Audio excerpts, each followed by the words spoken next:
அவருடைய படங்கள்லாம் பார்த்து நம்ம ரொம்பவே என்ஜாய் பண்ணியிருப்போம். எனக்கு சில ஃபேவரட்டான படம் இருக்குது, அதை அப்படியே மார்க் பண்ணி வச்சுருக்கேன். அதில் போக்கிரி, மஜ்னு, பார்த்தேன் ரசித்தேன், ஜெமினி அண்ட் உன்னை தேடி, அரசாட்சி, இந்த படம் எல்லாமே எனக்கு ஃபேவரட்டான ஃபிலிம்ஸ் அண்ட் உங்கள் எல்லாருக்குமே பிடிக்கும். அண்ட் அடுத்தபடியாக நான் கூப்பிட போகிறது வந்து பையாபுரி அவர்கள் தான்.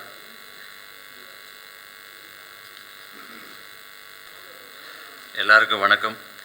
பத்திரிகை மற்றும் யூடியூப் நண்பர்கள் அனைவருக்கும் இனிய மாலை வணக்கம்.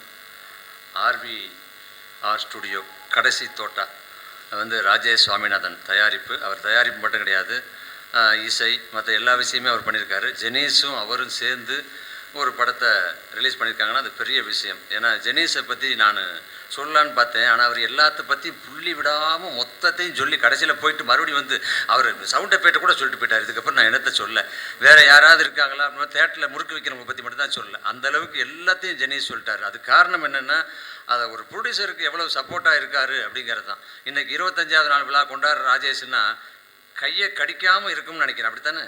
கையை கடிக்காமலே இவ்வளோ ப்ரமோஷன். இப்படி 25வது விழான்னா ஒரு வேளை இன்னும் பாக்கெட் ரொம்ப இருந்துச்சுன்னா இன்னும் பிரம்மாண்டப்படுத்தியிருப்பார்.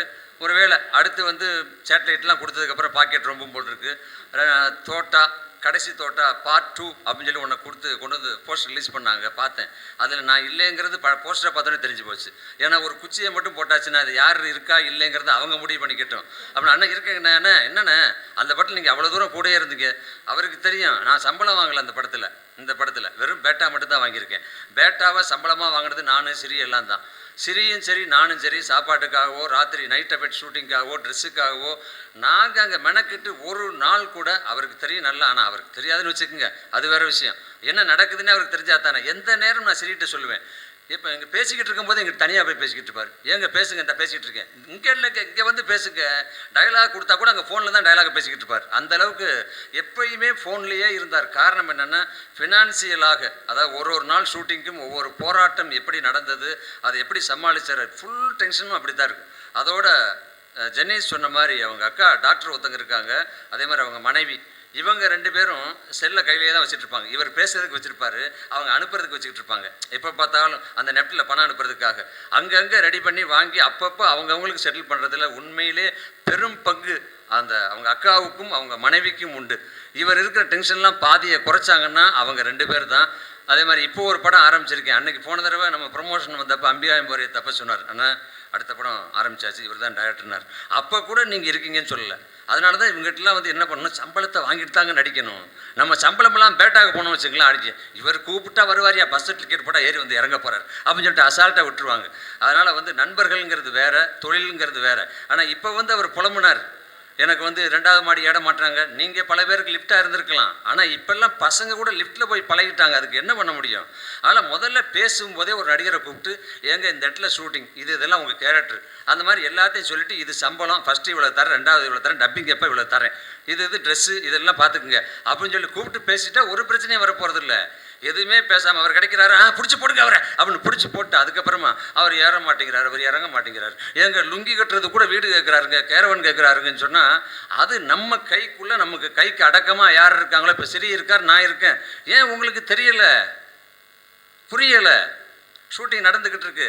ஆனால் நீங்கள் யோசனை எங்கேயோ இருந்தால் கூட உங்கள் ஷூட்டிங் அங்கே என்ன நடந்துகிட்டு இருக்கு, எடுத்துருப்பாங்களா நேரம் ஷாட்டு, 6 மணிக்கு பேக்கப் பண்ணியிருப்பாங்களா, ஈவினிங் டிஃபன் போயிருக்குமா, ஏப்பா நைட்டு சாப்பாடுக்கு பாட்டு கேரில் வச்சுருங்கப்பா, அப்புறம் அதுக்கு ஒரு பேட்டாவை போட்டுறப்போறான் அவன், இந்த மைண்ட்லேயே தான் நீங்கள் இருப்பீங்க. ஆனால் அதெல்லாம் நானும் சரியும் அப்படி கிடையாதுங்க. சாப்பாடு வராட்ட கூட நாங்கள் 2 பேரும் போய் அங்கே ரோட்டுக்களை போய் நின்று சாப்பிட்டு வந்துடுவோம். ராஜேஷ் எங்களுக்கு சாப்பாடு வரல ஒரு நாள் கூட சொன்னது கிடையாது, எங்களுக்கு ட்ரெஸ்ஸு வரல ஒரு நாள் கூட சொன்னது கிடையாது. அதே மாதிரி இந்த படத்தில் கடைசி தோட்டால் ஒரு 5 சீன் பண்ணியிருக்கேன்னா அந்த 5 சீனும் ஆன் தி ஸ்பாட் கேமரா வச்சதுக்கு பிறகு அப்போ பேசி அப்போ எழுதி அப்போ நடித்தது தான். அது யாரும் எழுதி இல்லை, நானே சொல்லி டைரக்டர் எழுதி அப்போ நடித்தது தான். ஏன்னா அதை கேட்கக்கூடிய பார்க்கக்கூடிய நிலைமையில் அவர் இல்லை. அவர் டென்ஷன்லாம் வேறு மாதிரி இருந்தது. சரி படத்தை பார்த்துட்டாது அண்ணா ரொம்ப பிரமாதமாக இருந்ததுன்னா என்ன ஒரே ஷாட்டில் அடி பிச்சிருக்கீங்களா அப்படின்னு சொல்லுவாருன்னு பார்த்தேன். அப்பையும் சொல்லலை. 25வது நாள் விழாவளியாவது இங்கே வந்து அண்ணா அப்படின்னு சொல்லி சொல்லுவாருன்னு பார்த்தேன். அங்கேயும் சொல்லலை. கடைசியில் ஒரு குச்சியை கொண்டு நிப்பாட்டி 2வது ஆரம்பிக்க போகிறேன் அப்படின்னு சொல்லியிருக்காரு. பரவாயில்ல, அதுக்கும் என்னுடைய வாழ்த்துக்கள். நீங்கள் எங்கே இருந்தாலும் எப்போ இருந்தாலும் உங்கள் கூட துணையாக இருக்கிறதுக்கு நானும் சரி, ஸ்ரீயும் சரி, மற்ற கலைஞர்களும் சரி ரெடியாக இருக்கும். ஆனால் இருக்கும்போது கூட இருக்கவங்களை பயன்படுத்திக்கிட்டிங்கன்னா உங்களுக்கு டென்ஷன் இல்லை. தெரியாத ஒருத்தரை போட்டு அதுக்கப்புறம் டென்ஷன் ஆகி மைக்கை பிடிச்சி புழங்கி அதனால ஒரு பிரயோஜனமும் இல்லை. அதனால் ரெண்டாவது தோட்டாக்கும் சரி, இப்போ நடந்துட்டுருக்க படத்துக்கும் சரி, வெற்றி அடைய எனது மனமார்ந்த வாழ்த்துக்கள். ஜெனீஸ் மாதிரி ஒரு நல்ல ரிலீஸ் பண்ணுறதுக்கு இந்த படம் அந்த படம்லாம் இல்லாமல் ஒரு நல்ல ஆட்கள் கிடைச்சாங்கன்னா கண்டிப்பாக இந்த படம் மட்டும் இல்லை, எல்லா படமும் ஒரு சக்ஸஸ் படமாக அமையும். இந்த 25வது நாள் விழாவில் கலந்துக்கிட்டதில் உங்களெல்லாம் சந்தித்ததில் மிகப்பெரிய சந்தோஷம். நன்றி, வணக்கம்.